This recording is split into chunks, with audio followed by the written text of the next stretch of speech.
Hello guys. तो आपका स्वागत है इस फिजिक्स न्यूज के नए सेशन में। इस न्यूज सेशन में मैं आपको तीन न्यूज बताऊंगा। तो चलिए देख लेते हैं वो तीन न्यूज क्या होंगे। सबसे पहला जो न्यूज मैं बताऊंगा वो बताऊंगा सब एटॉमिक पार्टिकल्स से रिलेटेड। दूसरा जो न्यूज बताऊंगा वो बताऊंगा एक्सरे से रिलेटेड। और तीसरा जो न्यूज है वो मैं बताऊंगा आपको एस्ट्रॉयड या मीटेराइट से रिलेटेड। जी हाँ। तो चलिए एक एक करके हम लोग न्यूज को स्टार्ट करते हैं। तो सबसे पहला न्यूज है वो ये है कि सब एटॉमिक पार्टिकल को ऐसा देखा गया है रिसर्च में कि वो अपने स्टेट को एंटी पार्टिकल से पार्टिकल में चेंज करते हैं और फिर पार्टिकल से एंटी पार्टिकल हो जाते हैं। और ये प्रोसेस कंटिन्यूसली चलते रहता है। कहने का क्या सेंस है कि फिजिसिस्ट ने ऐसा प्रूव किया है कि सब एटॉमिक पार्टिकल जो है वो स्विच कर सकते हैं एंटी पार्टिकल में और वापस आ सकते हैं पार्टिकल में। मतलब इसको ऐसे समझिए, जैसे इलेक्ट्रॉन है, इलेक्ट्रॉन पॉजिट्रॉन में बदल सकता है और फिर वापस इलेक्ट्रॉन बन सकता है। मतलब वो एक दूसरे में स्विच कर सकते हैं। अब इससे है क्या और ये कहाँ किया गया है इस चीज को समझते हैं। एक्चुअली ये जो मेजरमेंट है या ये जो डिस्कवरी है वो किया गया है लार्ज हैड्रॉन कोलाइडर जो कि सर्न में है, वहां पे किया गया है। इससे ये पता चला है कि जो सब एटॉमिक पार्टिकल है जिसका नाम है चार्म मेजॉन, क्या बोला मैंने, चार्म मेजॉन, वो चेंज कर सकता है एंटी पार्टिकल में और वापस आ सकता है अपने पुराने स्टेट में। एक फेनोमेना है जिसको कहा जाता है मिक्सिंग फेनोमेना।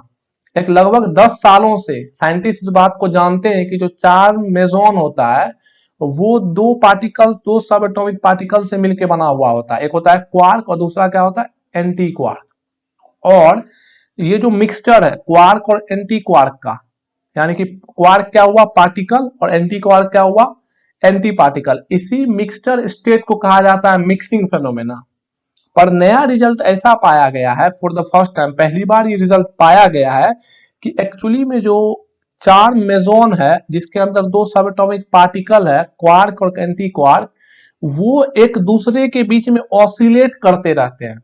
ये जो क्वार्क स्टेट और एंटी क्वार्क स्टेट यानी कि पार्टिकल स्टेट और एंटी पार्टिकल स्टेट के बीच में वो ऑसिलेट करते रहते हैं, वो अलग अलग नहीं रहते हैं, वो एक दूसरे के बीच में ऑसिलेट करते रहते हैं। यानी कि पार्टिकल कभी एंटी पार्टिकल बनता है, फिर एंटी पार्टिकल पार्टिकल बनता है और फिर पार्टिकल एंटी पार्टिकल बनता है और ये फेनोमेना कंटिन्यूसली चलते रहता है। अब इससे क्या होगा, इस फेनोमेना को जब हम लोग जाने, जब हम लोग ने डिस्कवर किया, तो ये एक सच में बहुत बड़ी डिस्कवरी है।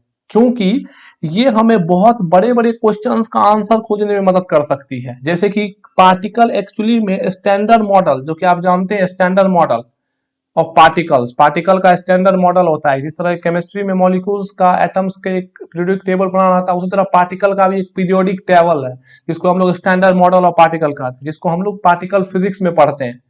तो जो स्टैंडर्ड मॉडल में पार्टिकल्स हैं वो स्टैंडर्ड मॉडल से बाहर कैसे काम करते हैं, यानी कि स्टैंडर्ड मॉडल में तो क्वार्क है अलग, एंटी क्वार्क है अलग, सब कुछ अलग अलग पार्टिकल खांचा में बना हुआ है।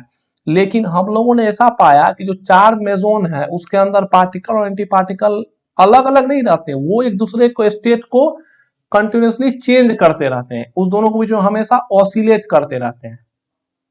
बात समझ में आ रही है ना। मतलब जो आपका चार मेजोन है वो पार्टिकल भी है और एंटी पार्टिकल भी है एक ही समय पे। ये आप जानते हो कि क्वांटम मैकेनिक्स का एक बहुत स्ट्रेंज फेनोमेना को लेके आता है जो कि है सुपरपोजिशन स्टेट। बात समझ में आ रही है ना। ये जो सुपरपोजिशन स्टेट है वो अलाउ करता है चार मेजोन को ऑसिलेट करने के लिए एंटी पार्टिकल में और बैक अगेन हो जाने के लिए, मतलब पार्टिकल एंटी पार्टिकल और पार्टिकल एंटी पार्टिकल। तो ये था हमारा सबसे पहला न्यूज कि जो सब एटॉमिक पार्टिकल्स होते हैं वो अपने जितने भी स्टेट्स हैं वो किसी एक फिक्स स्टेट में नहीं रहते हैं, वो एक ही समय में सभी स्टेट में हो सकते हैं और एक स्टेट से दूसरे स्टेट में ऑसिलेट करते रहते हैं। तो ये था हमारा फर्स्ट न्यूज। अब हम लोग पढ़ते हैं अपने सेकेंड न्यूज की तरफ। सेकेंड न्यूज है अबाउट एक्सरे। जी हाँ, एक्सरे। एक्चुअली जो हमारा एक्सरे है, जो एक्सरे का सर्वे किया जाता है, वो हमारे कॉस्मोस को समझने में बहुत ज्यादा ही महत्वपूर्ण रोल निभाता है। और अभी रिसेंटली दुनिया का सबसे बड़ा एक्सरे सर्वे किया गया है यूरोपियन स्पेस एजेंसी में। और ये जो किया गया है, ये जो सर्वे किया गया है, उससे ये पता चलता है कि हम लोग जो एक्टिव न्यूक्लिया है, गैलेक्टिक न्यूक्लिया और गैलेक्सी क्लस्टर है, उसको समझ सकते हैं। यानी कि आपको पता है कि जितने भी गैलेक्सी होते हैं उनके सेंटर पे एक ब्लैक होल होता है। तो उस ब्लैक होल के डेवलपमेंट, उस ब्लैक होल के ग्रोथ को समझने में ये एक्सरे सर्वे बहुत कामयाब और बहुत सक्सेसफुल पाया गया है। मतलब हम लोग अगर एक्सरे का सर्वे करते हैं, अगर हम लोग एक्सरे का सर्वे करते हैं तो उस सर्वे से हम लोग एक गैलेक्सी के सेंटर में जो सुपर मैसिव ब्लैक होल होता है वो दिन पर दिन कैसे ग्रो करता है, इसके बारे में बहुत अच्छे से समझ सकते हैं।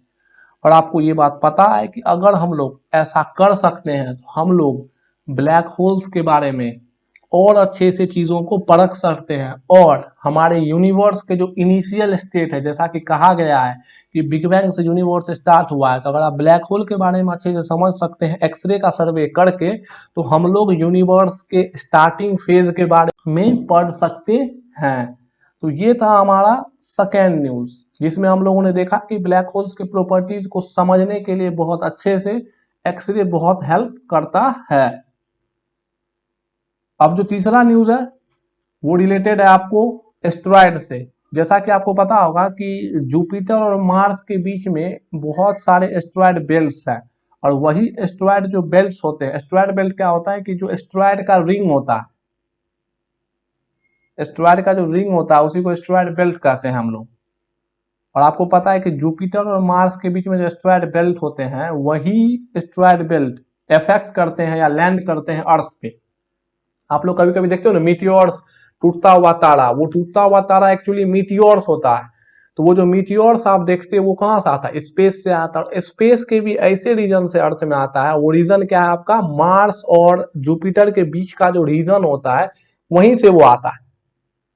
अभी तक साइंटिस्ट ने ऐसा माना था कि जो हमारे अर्थ पे जो फ्लोरा है, फना है, यानी कि पेड़ पौधे, एनिमल, उनके में जो ट्रांजिशन होता है वो अफेक्टेड होता है बहुत ज्यादा इस मीटियोर के वजह से। मतलब अगर मीटियोर हमारे अर्थ पे जो लैंड करता है उसी के वजह से बहुत ज्यादा इम्पैक्ट पड़ता है हमारे इन्वायरमेंट पे।